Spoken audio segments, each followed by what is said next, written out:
given PQ is perpendicular to segment QR and points P is this, Q is this, and R is this, if P is in the first quadrant, find the values of Y.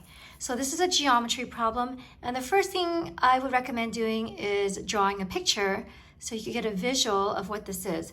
So what I'm going to do is I'm going to make a Cartesian coordinate system, and here's the X axis and here's the Y axis.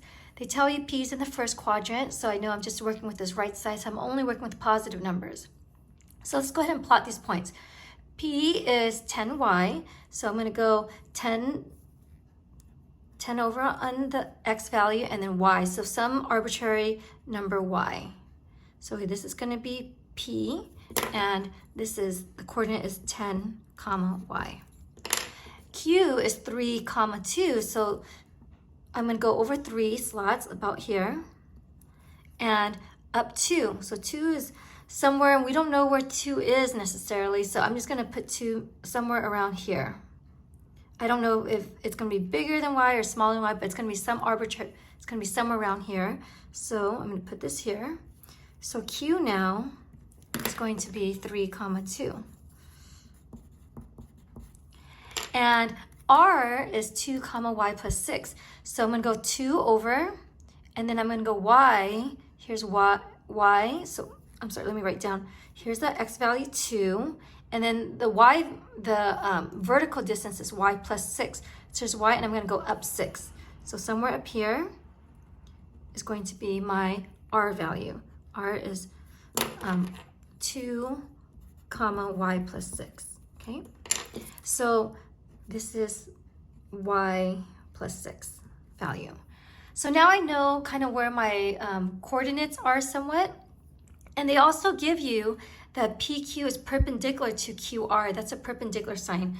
That means that where they intersect, it's going to create a 90-degree angle. So if I draw lines here, if I draw the line segment here, so this is QR, and then the line segment PQ is right here.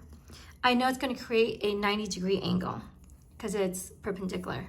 So I'm going to draw this down. And what do you know? This creates a right triangle.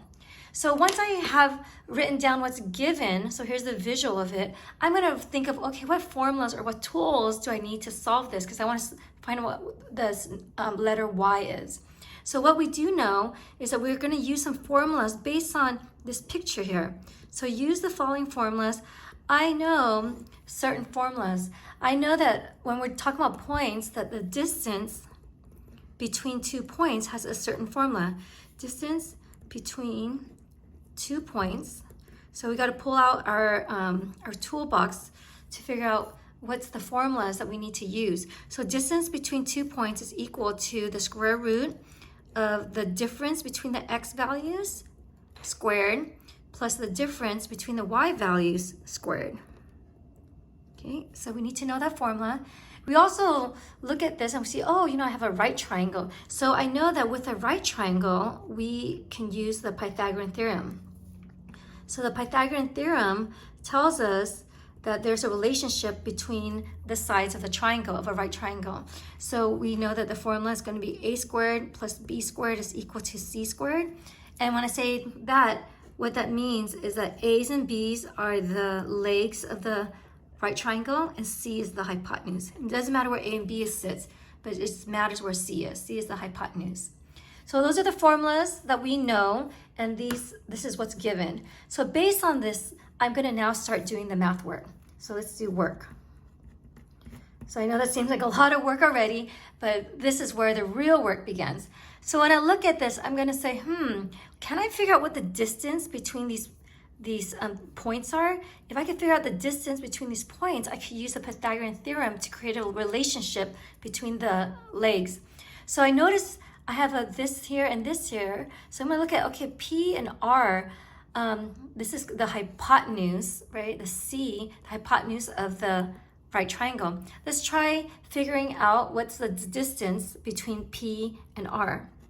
So P and R, so that's a line segment. So the distance between those 2 points is going to be using this formula. So I'm going to do the square root. So the difference between the x values, so pick whichever one you want to go first. I'm going to start with the bigger one.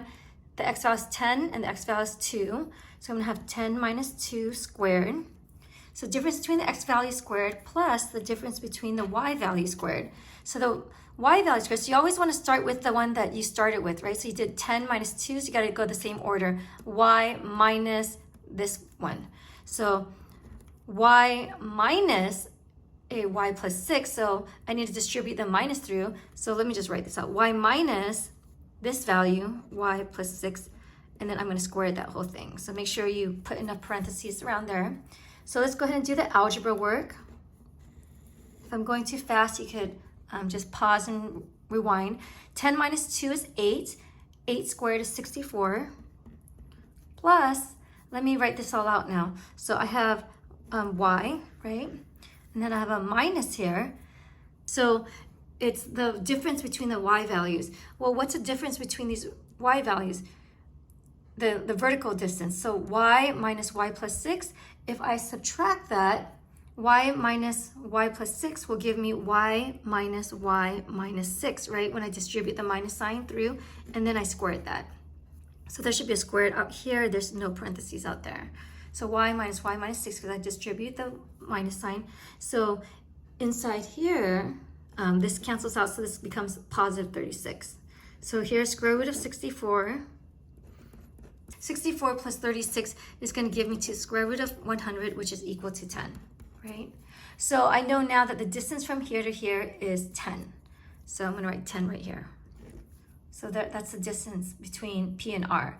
Now I could do the same thing for all of these sides, and then once I know the distance of all these sides, I could use the Pythagorean theorem to solve for y, the missing thing. So here now I'm going to do R and Q, or Q and R, it doesn't matter. Normally you say the letter that goes alphabetically first. So QR is going to be the difference between the x values. So 3 minus 2, which is 1. 3 minus 2 squared, which is give me 1 squared, right? Which is just 1. So 3 minus 2 squared plus the difference between the vertical distance.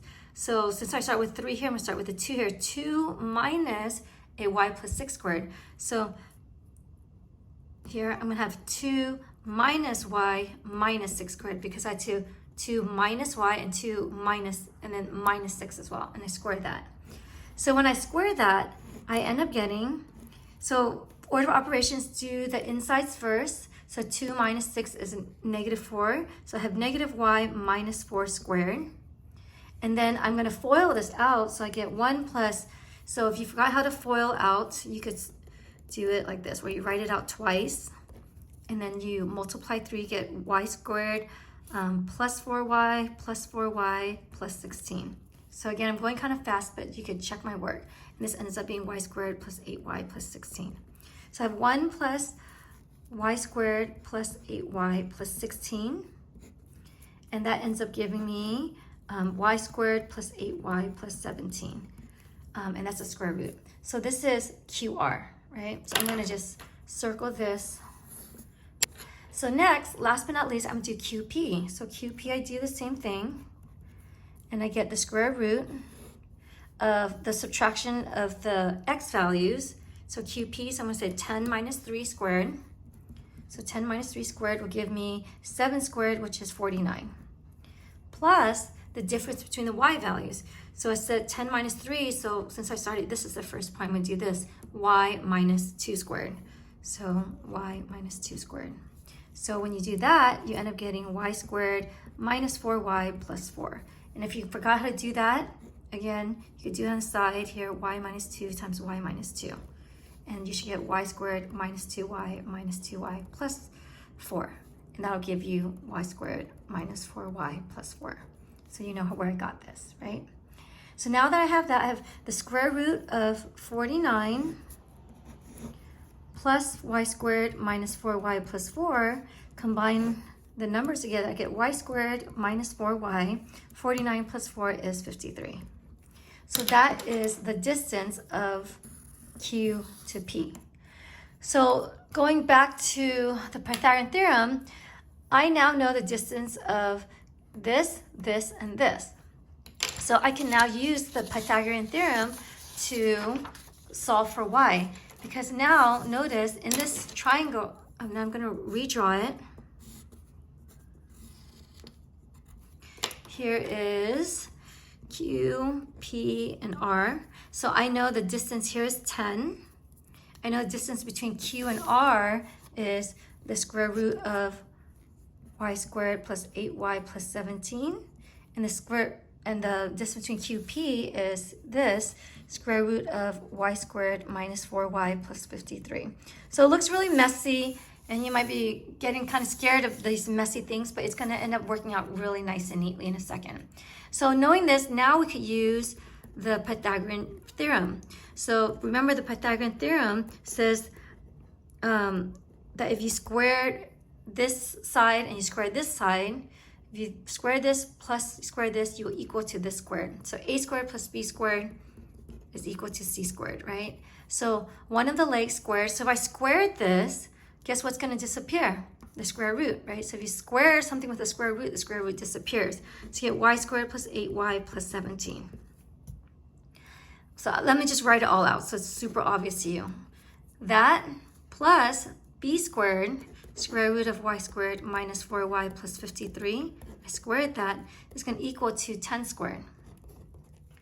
So once you have that, when you square something with a square root, you just get the radicand itself.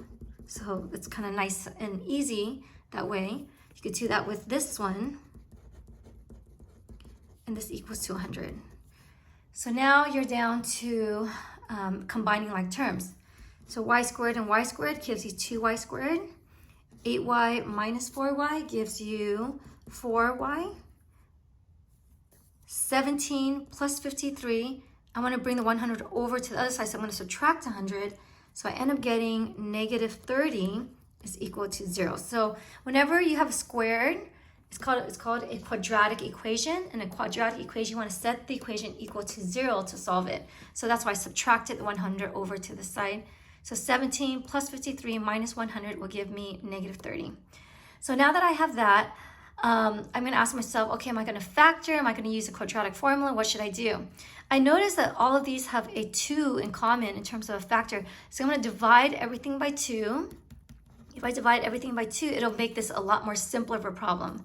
So I get y squared, because 2 divided by 2 is 1. 4 divided by 2 is 2. So y squared plus 2y. Divide this by 2, I get negative 15. Divide this by 2, I get 0. So I still keep the integrity of the problem, just I'm simplifying it by making it a little bit smaller, right? Dividing everything by 2. Now that I have that, it's much easier to solve. It's a quadratic equation, and the first thing I'm going to ask myself is, can I factor? If I can't factor, then I'm going to use a quadratic formula.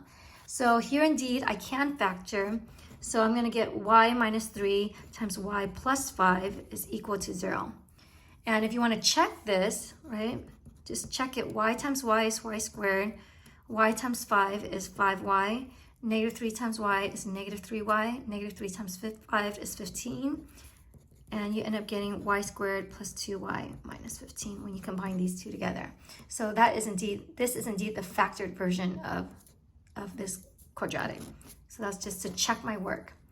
So now that you factored, now you solve. Solve for y. And you use the zero product property where you set each factor equal to 0. The zero product property. Set each factor equal to 0 and then solve for it. So here y is equal to positive 3 and y is equal to negative 5. So you have 2 answers for y, and that's what this question is asking you. What is y? But notice they also said that if p is in the first quadrant, find the value of y. So it's in the first quadrant, so y has to be a positive number since the first quadrant only has positive numbers in there. So therefore, we will omit the y equals negative 5, and the final answer is that y equals to 3.